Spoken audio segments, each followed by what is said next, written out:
Amén.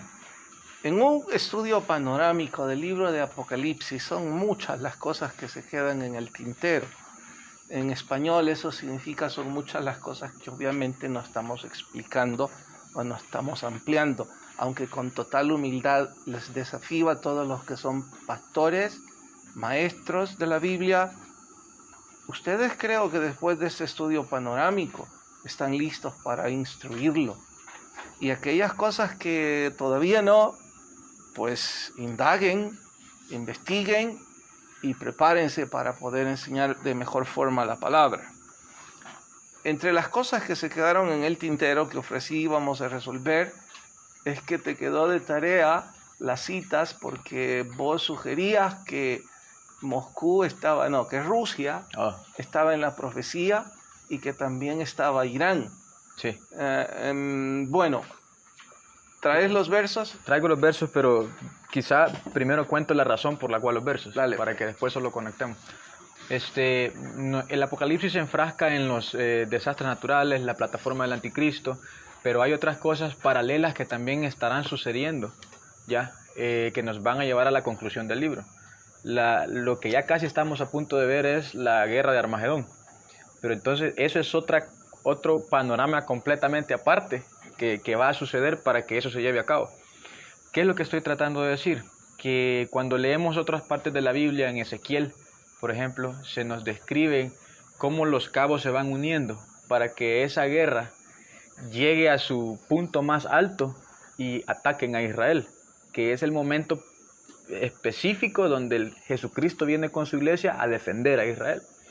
Entonces, lo que ha sucedido en estos últimos años, partiendo desde el renacimiento de Israel en el 14 de mayo de 1948, que desde ese momento en el que Israel recibe el acta para que puedan llamarse un estado de gobierno, ellos permiten de que ya los judíos comiencen a regresar a su nación.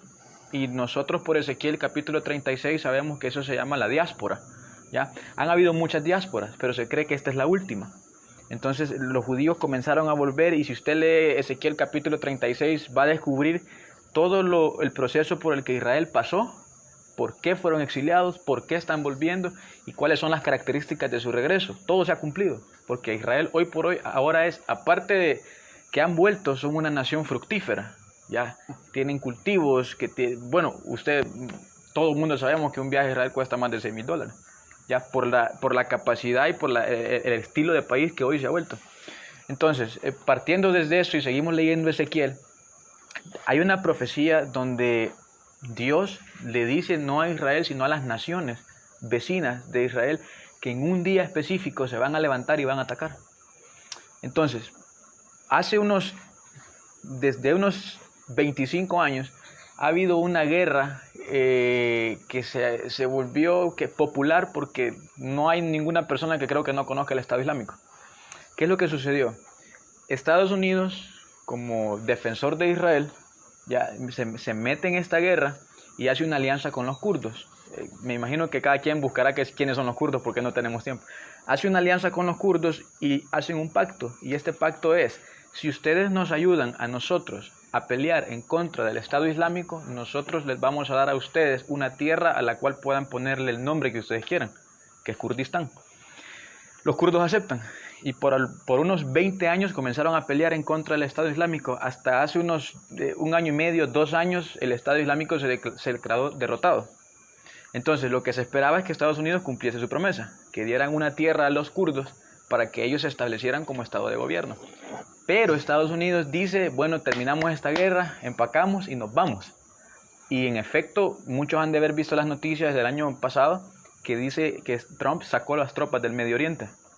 Entonces sabemos el poder que tiene militar Estados Unidos. Al sacar las tropas del Medio Oriente, Rusia hace un pacto con Siria y con Irán. Y este pacto desembolsaron $1.3 billones para poder adquirir mayor capacidad militar y gobernar la parte medio oriental y la parte norte. Entonces, esta alianza es lo que levanta las alarmas de la profecía, porque en la profecía de Ezequiel capítulo 38, precisamente se describen cuáles son las alianzas y los países que se van apilando para comenzar y levantarse en contra de Israel. Entonces, si usted revisa un mapa, Pero porque esto creo que si no, la mayor parte se va a perder. Cuando dijiste que esto activa las alarmas contra Israel, es porque debemos entender que Irán ha prometido borrar de la faz del planeta a Israel. De hecho, en el 86, 87, muchas veces atacaron. Cada vez que puede, sí, lo dice y lo hace. Ya atacaron unas 2 veces ya en la guerra de Yom Kippur, los 6 días, y no y no es ningún secreto para el mundo su intento. Entonces, tampoco es desconocido, aunque quizás sí para muchos, que no le prestan atención a esto, que Serbia, ¿dijiste? No, Siria. Siria. ¿En Siria es donde está el problema ahora de la guerra? Sí, la guerra civil. ¿Cómo se llama el estado, la capital? La perdí de vista. Eso sí lo olvido. Pero bueno, ahí es donde... ¿Cuál? ¿Alguien sabe? Nadie. No, ahí es donde está el problema, en donde ellos están clamando por ayuda internacional y nadie se atreve. Pero nadie se atreve no por el poderío que esté en esos, sino por esa alianza en donde si está Rusia de por medio, nadie puede tocar. Entonces, si ustedes en sus casas pueden ir a Ezequiel capítulo 38 y revisar unos versículos para que comprobemos. Dice, bueno, yo ya lo tengo, unos 5 segundos. Ezequiel capítulo 38. Yo creo que deberían buscarlo porque de lo contrario dirán, ¿de qué están hablando estos? Más que Ricardo tiene la pinta así del look de Medio Oriente. Damasco. Damasco. Sí. No, pero no es esa la ciudad de la que yo estaba hablando, que está en un serio problema militar. ¿Ezequiel qué? 38. Ezequiel 38, ¿qué? Desde el 1. Okay. Hay varios versículos que podemos... Bueno, desde ya decir que no estamos estudiándolo profundamente, entonces probablemente... No, por eso advertí, como un panorama. Dice, vino a mí palabra de Jehová diciendo, a Ezequiel, ¿verdad? Hijo de hombre, pon tu rostro contra Gog en tierra de Magog. Para nosotros quizás es nuevo, pero en la cultura judía reconoció específicamente de quién se trata, ¿verdad? Gog es el rey de Magog, la tierra del norte. Pero si nosotros ya traducimos la palabra, Magog es específicamente Rusia, porque de hecho la muralla china antes no se llamaba la muralla china, sino que se llamaba la muralla de Magog, que es lo que divide Rusia con China. Y te debo advertir que en los libros de profecía de hace 30 años, que fue cuando yo estudié esto, Magog ya era considerado Rusia. Sí. Ya la traducción la asumía en directo. Entonces dice, pon tu rostro contra esta ciudad, Gog, tierra de Magog, príncipe soberano de Mesec y Tubal, que son ciudades dentro de Rusia. De hecho, Mesec es Moscú. Ya traducido para nosotros es Moscú. Príncipe soberano de Mesec, Tubal profetiza contra él, así ha dicho Jehová.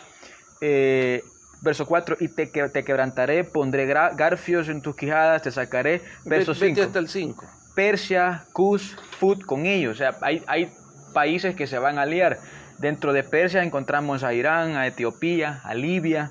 Por ahí dice Gomer, que sería Europa Occidental. Togarma, Turquía, que son parte de las alianzas que hoy se hicieron cuando Estados Unidos... Ahora lee el 8. El 8 dice, de aquí a muchos días serás visitado. Al cabo de años vendrás a la tierra salvada de la espada, que sabemos que es Israel. Ya atacarán a Israel, que recogida de muchos pueblos por la diáspora, a los montes de Israel. Esta parte de los montes de Israel es importante de mencionar, porque cuando dice los montes de Israel se refiere a la parte oeste de Israel, que hoy por hoy está siendo utilizada por los palestinos, donde precisamente está el templo, o debería de estar el templo. Que es el tema que hoy nos asiste. Que es el tema que hoy vamos a hablar un poco de eso. Entonces, verso 11 dice, subiré contra una tierra indefensa, iré contra gentes tranquilas que habitan confiadamente, todas ellas habitan sin muros. Y esto es lo que dice Gog, ¿verdad? Subiré en contra. Y dice que habitan sin muros porque es probable que entren por la parte de medio oriental. No, a eso sumale. En historia ya no están las puertas de Jerusalén, ya no está el muro que servía como una especie de fortaleza inexpugnable. Más bien ahora es puerta abierta. Dice en el verso 13, ya para terminar, Sabá y Dedán, dice, y los mercaderes de Tarsis y todos sus príncipes te dirán, ¿has venido a arrebatar despojos? ¿Has reunido tu multitud para tomar botín, para quitar plata y oro? Esto es una especie de representación de aquellas naciones que serán imparciales a lo que está sucediendo. Entre ellas se... Definamos naciones imparciales en profecía. Sí, creemos, de hecho ya lo mencionamos, que una de ellas podría ser Estados Unidos e Inglaterra. Y estas Sabá y Sedán son precisamente las Arabia Saudita, ¿verdad? Esa zona geográfica casi está casada con los norteamericanos. Exacto, pero está del otro lado y no del norte, sino que está hacia la derecha, hacia el oriente. Entonces, son naciones que no se van a meter en el conflicto porque no están de acuerdo en destruir a Israel. Entonces, pero la clave es decir que estas alianzas están sucediendo. Hay que agregar algo. Si alguno de ustedes es experto en traducción, en hebreo, y dice, no, mire, además leí en otro libro que esto se traduce de esta u otra forma, pues en buena hora. Recuerden que esto es un estudio panorámico. Nosotros ni siquiera estamos haciendo conjeturas. Esta vez estamos diciendo que la traducción en la historia apunta hacia eso.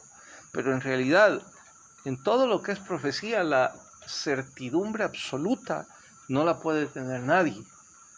Es nada más un comentario sumado a que yo mismo pregunté, pues recordame el verso de dónde sale todo eso y respondiendo también a aquellos que hicieron la pregunta. Sí, Jenny. Aquí dicen varios que Damasco es la capital, pero la ciudad que está sitiada en Siria se llama Alepo. Exacto, Alepo es una de las que está en el terrible conflicto. Bien, una vez hemos resuelto eso, vamos a la guía. Y en la guía arrancamos con quiénes son los que han alcanzado, vamos a capítulo 16 de Apocalipsis. 15, perdón.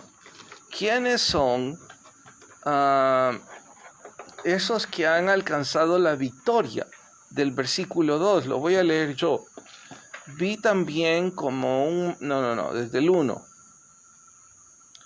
7 ángeles que tenían las 7 plagas postreras. Ahí se consumaba la ira de Dios. Vi un mar de vidrio y a los que habían alcanzado la victoria sobre la bestia y sobre su imagen. ¿Quiénes son estos? Bueno, estas personas son las que lograron titánicamente sobreponerse a la persecución de la bestia, es decir, no se pusieron el sello, probablemente tienen una desnutrición severa, ¿verdad? Fueron perseguidos, predicaron el evangelio. Todas esas personas que pasaron a través de la gran tribulación y lograron salir victoriosos.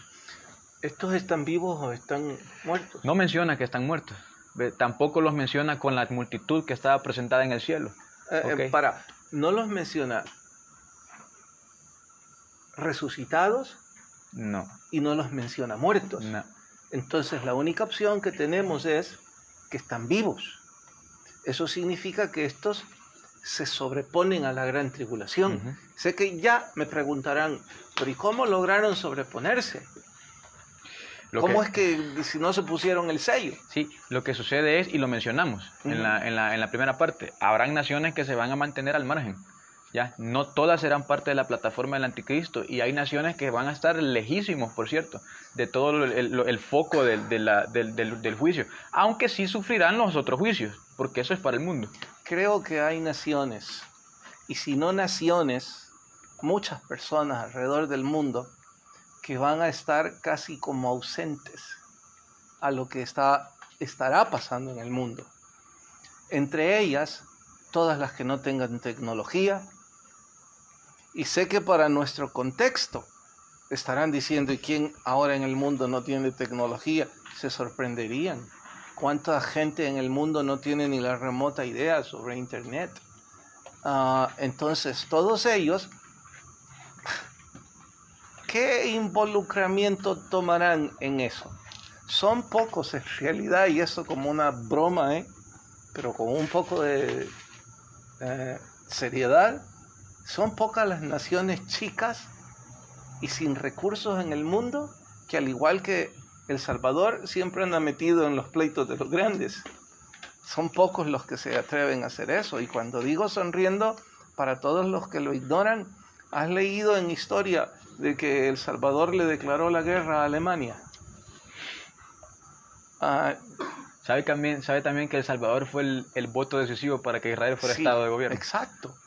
Para que Israel entrara a las Naciones Unidas, el embajador de El Salvador fue el que dio su voto. Pero además de eso, imagínense, estoy pensando en el Führer, cuando escuchó, si es que escuchó, de que había en América un país bien chiquito que le había declarado la guerra. Tuvo que haber preguntado dónde está eso. Y si ustedes se ríen de lo que yo estoy diciendo, escuchen esto. Saben que en Colombia, en uno de los viajes misioneros, llegué a un centro comercial. Entonces, usted no es colombiano, no, ¿de dónde es? Y yo le dije, de El Salvador. ¿Eso está cerca de las Antillas?, me dijo. No, eso está en Centroamérica. ¿De verdad? No tenía ni la remota idea. Entonces, y se supone que nosotros sí tenemos tecnología, si no de punta, al menos un poco. Todos aquellos países que no tendrán ninguna, qué chip ni qué nada. En cuanto a hambruna, se están muriendo de hambre en África desde que yo tengo memoria. Entonces, para ellos eso no va a ser algo así como...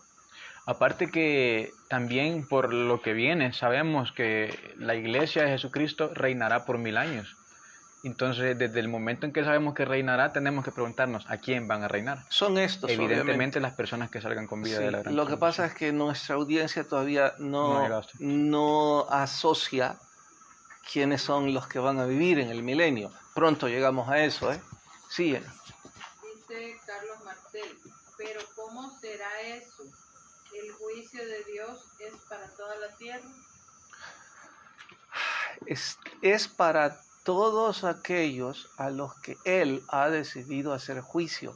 Porque el hecho de que estos entren vivos no significa que ellos no tendrán que tomar su decisión. Ellos todavía son mortales. Al final de los 1000 años, aunque no lo crean, bueno, es que a mí me cuesta trabajo asimilarlo. Satanás es soltado una vez más. Y saben que muchos lo siguen. De nuevo. Muchos lo vuelven a seguir. Pero no me sorprende, pero eso se lo digo hasta el final. Vamos entonces. Espera, Mauricio, Ajá. pregunta. ¿Serán los de las vestiduras blancas del capítulo 3? No, los de las vestiduras blancas son personas que mueren durante la tribulación e inmediatamente son presentados en el cielo como salvos.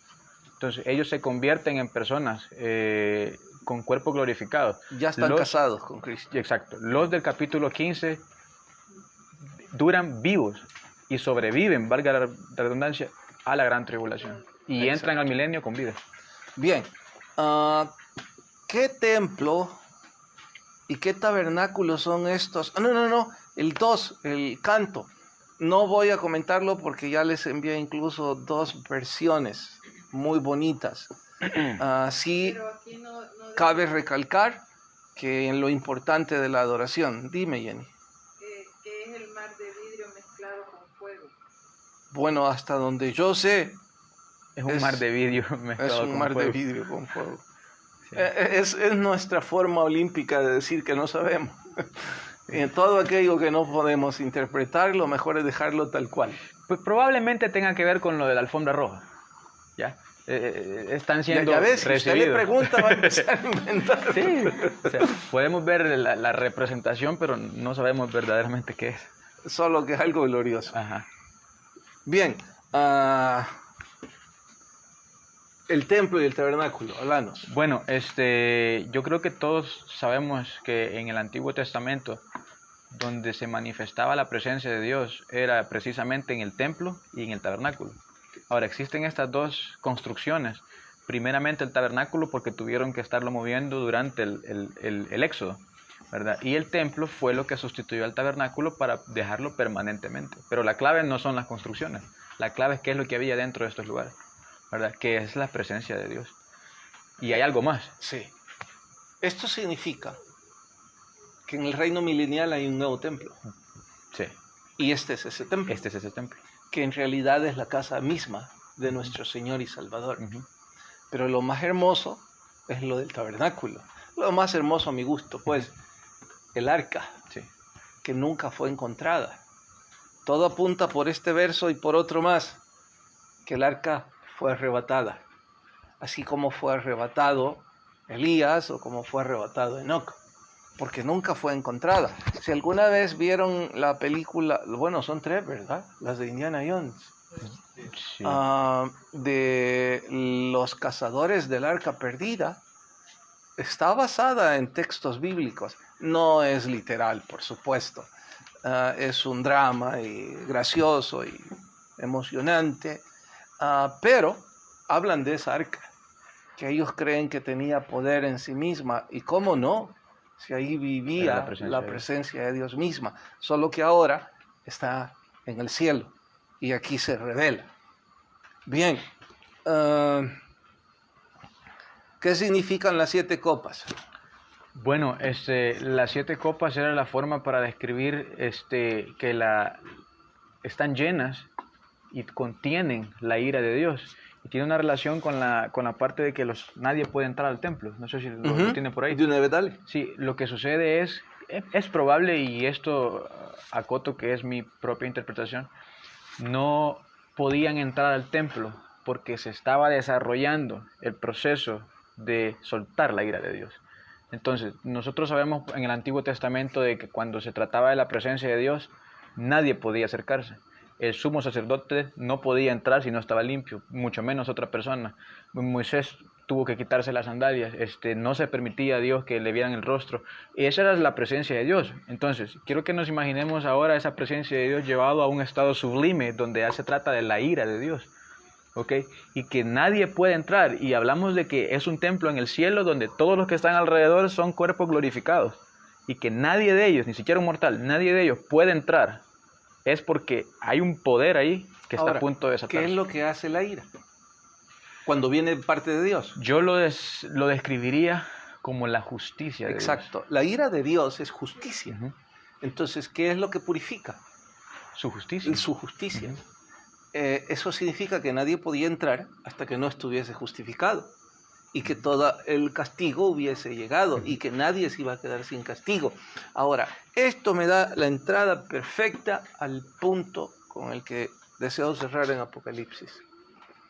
Cuando hablamos de justicia, algunos de vez en cuando sentimos miedo y decimos, Señor, yo sé que no estoy considerado dentro de los justos por mis pecados, pasados o actuales. ¿Será entonces que voy a alcanzar la vida eterna? Ahora que estaba leyendo el libro de oración sentí mucho alivio porque descubrí que Elías, a pesar de ser Elías, sentía miedo de vez en cuando, porque era un mortal, igual que nosotros, y sufría nuestras mismas pasiones, dice la Biblia. En consecuencia, si se trata de entrar al cielo por la justicia, si se trata de entrar a un lugar libre de contaminación, estamos fuera. Exactamente lo mismo que estudiamos en Números. ¿Recuerdan cuando lo de que el Señor les dijo que se purificaran antes de entrar?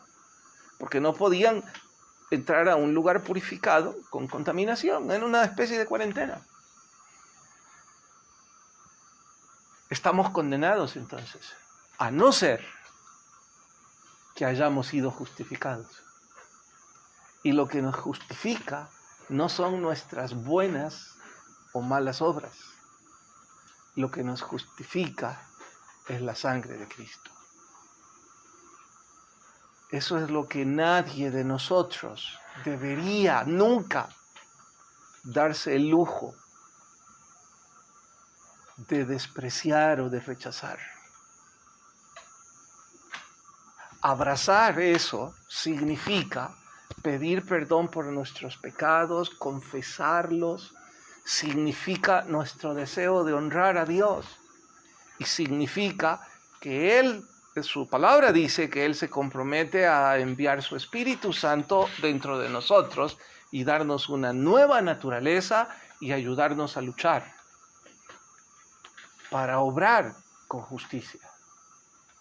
No se equivoque, no estoy diciendo que los que ya hemos puesto nuestra fe somos mejores que los que no han puesto su fe en comparación de justicia, porque la Biblia dice que aun si diéramos nuestra vida, termina siendo como trapo de inmundicia al quererlo dar como una ofrenda a Dios.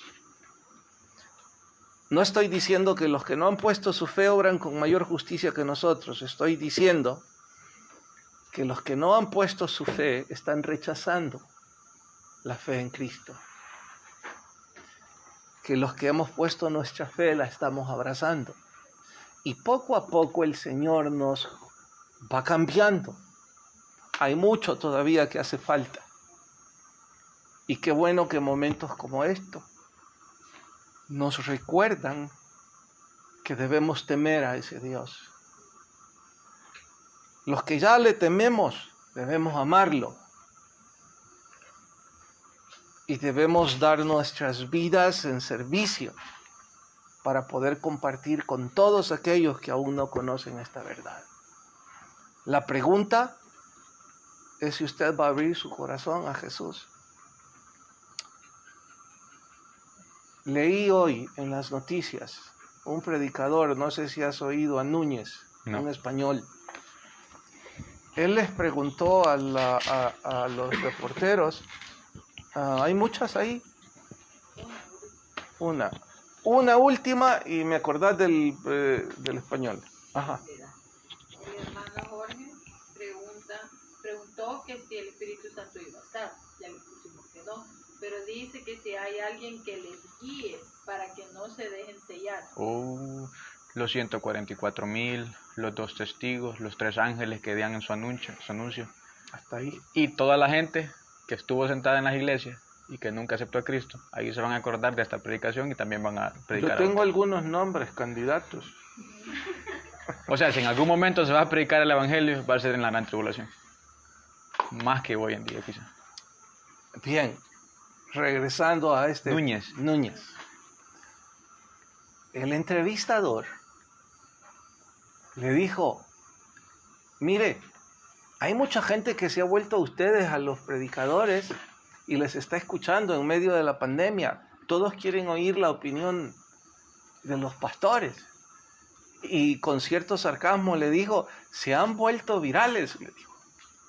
El pastor con humildad sonrió y le dijo, sí, pero también un montón de gente quiere escuchar lo que dijo Nostradamus, le dijo. Y lo que han dicho un montón de gente que practica la hechicería y la adivinación. Y varios de ellos, dijo el predicador, han vaticinado. Es más, dijo, y eso fue lo que más me llamó la atención, hasta Bill Gates profetizó de esta pandemia. Entonces no se sorprenda que dijo él, cuando la gente está fuera de control, cuando no pueden controlar lo que está en el mañana, aunque nunca han podido, pero creen que sí. Cuando no pueden controlar lo que va a pasar mañana, tratan de encontrar respuestas en todos. Y la entrevistadora, con mayor ironía, para ridiculizarlo, le dijo, sí, y temo que ahorita ustedes los predicadores se han vuelto virales y alguna gente está escuchando su opinión con respeto, pero cuando todo esto pase, dijo, les van a tildar de fanáticos, porque no pasó nada. Entonces el pastor, lejos de sentirse ofendido, respondió, usted tiene razón, le dijo, porque fíjese que para el ataque de las torres en Nueva York, aún siendo yo hispano, me mandaban a llamar por todas partes. Me volví viral, dijo. Y era un conferencista en cada sitio ahí, no solo en Nueva York, sino en varios lugares del mundo. Querían oír mi opinión. Y después, dijo, me volví un fanático. Y se burlaban de todo lo que dije. Y dice el predicador, ¿saben cuánto duró que la gente quería escuchar la opinión de la Biblia? 3 meses. O sea que yo ya sé, dijo el predicador, que si la pandemia acaba su terror en 1, 2 o 3 meses, en agosto ya nadie nos va a hacer caso otra vez. Van a decir que somos unos ridículos y que no pasó nada. Porque la verdad es que el corazón del hombre no está arrepentido. No se ha vuelto a Dios. Y creo que eso es 100% cierto. Y me asusta que haya personas que van a nuestra iglesia, que están escuchando este programa, que en realidad no estén arrepentidos. No digo que sean santos. Ninguno de nosotros lo es. Digo que no nos dé dolor fallarle al Señor. Que no querramos dar pero ni el primer paso para corregir y para obrar como Dios dice. Que ni siquiera tomemos el teléfono para pedirle perdón a nuestra propia familia a la que hemos ofendido. Que no demos un paso para vivir en paz con quien duerme al lado nuestro. Que no demos un paso pensando a quienes hemos defraudado en los negocios. Que no estemos pensando ahora, Señor, si salgo bien librado de esto, en cuanto tenga la oportunidad, en cuanto las puertas se abran, voy a compensar el daño hecho. Como lo dijo Zaqueo, 4 veces. 4 veces más voy a dar por el daño. Y no significa que eso nos va a justificar delante de Dios. Eso solo es una evidencia de que hemos sido justificados por la sangre de Cristo. ¿Estamos dispuestos a dar ese paso de fe? Eso es entre usted y Dios. Si usted está al lado de su familiar, si usted se conectó porque alguien le dio el link, el siguiente paso, si usted no conoce a Jesús, es hacer una oración. Sencilla, discreta, pero con fe. Y podrían hacerla conmigo ahora mismo, pero hay algo que creo que es mejor. Llamen a quien les invitó a conectarse. Dígale a su familiar o a su amigo que ore con usted, que le muestre el camino para tener una relación personal con Cristo. Señor, gracias por hablarme a mí. Gracias por lo que estoy aprendiendo en este tiempo de cuarentena, en donde el terror nos visita a cada rato. Un tiempo en donde ya no queremos ver noticias, excepto deseamos la noticia que en tu santa voluntad algo ha sucedido para el bien de tu pueblo. Señor, oramos por esas personas que están sin Jesús. Toca sus vidas, que sean salvos, Señor. Gracias por ser bueno con nosotros en Cristo. Amén.